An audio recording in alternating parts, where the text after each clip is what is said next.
Okay, I'm going to show y'all how to make homemade tomato gravy. And normally I would make this after fried chicken or pork chops in that grease because it's the best. But I haven't fried those, and so I'm just going to show you how to make it from fresh grease. So put in here enough to cover the bottom of the pan. I don't know, what is that, maybe a fourth a cup, maybe? Maybe. Again, depends on your pan. Yeah, true that. I also go ahead and put in salt and pepper. And we want to let this come up to the heat. And then we're going to add flour. We're going to brown that. And then we're going to add our tomatoes. So I'll be back with y'all when I add the flour. Alright, so now the grease is warmed up. Now it's time to put our flour. And if y'all wondered about my canister here, I made this. We do a lot of crafts, and you'll see some on here.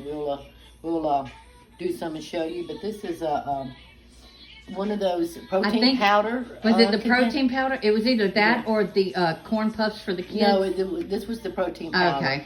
And at work, I got some of the guys to save their canisters for me.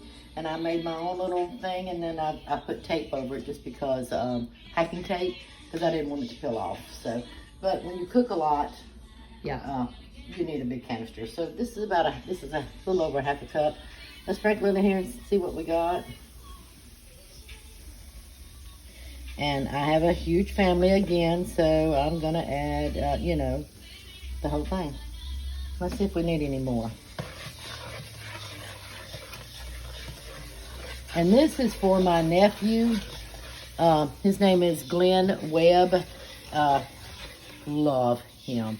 Good looking, smart, the whole 9 yards. But ladies, he's not single anymore. No, he's not. You don't want none of her. But he is a rock star. He is. I think we can put a smidge more in here, baby. Okay. So now we've got, I don't know, a half and another, so what, 3/4 of a cup? I think so. Again, you wouldn't make this much for a smaller family, but I have a large family. All right, and so what I'll do now is I'll cook this until it becomes like a brown roux before I add my tomatoes. So I'll be back with you in just a minute when this cooks.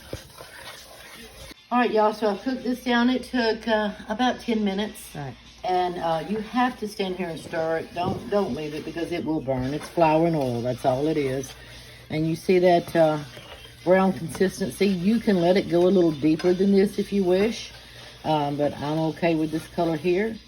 Now, at this point, what you do, my daughter and I we can our own tomatoes. Yeah, we do. However, if you don't can your own tomatoes, just buy a can of stewed tomatoes. The reason we can our own is, number one, to us it tastes better, and there's no sugar in it. You're going to be hard pressed to find a canned or stewed tomato that doesn't have some type of sugar in it. So, let's add this, and you're going to get a little steam frog action here. Fog, not frog. or fog. However you want to do Let it. me get some more water. She's using that as her measuring cup. You know how we are about measuring. So if you have stewed tomatoes, all right, so just fill whatever you put in there, fill it up again with water. Oh, you hear that? Or no, I started singing a while ago. Sing it, Justin. All right, let's add this. I didn't add the whole thing, as you can see. We'll stir and see what we got. For all those parents out there that had to watch this damn movie 1,700 times. A little sunshine in your pocket.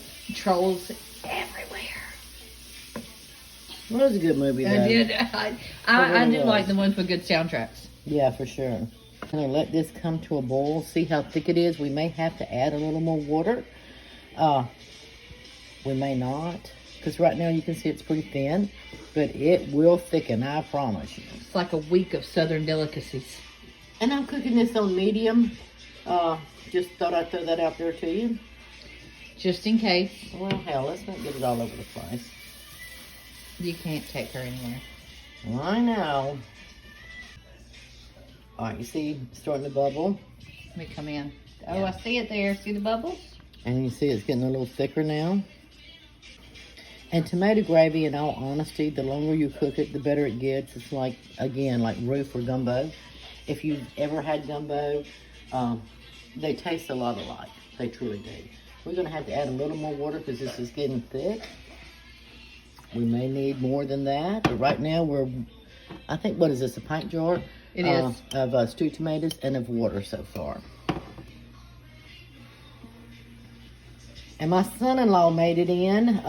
He's hiding from the camera. Yeah, somewhere. my daughter's husband, who I could not love more had I given birth to him.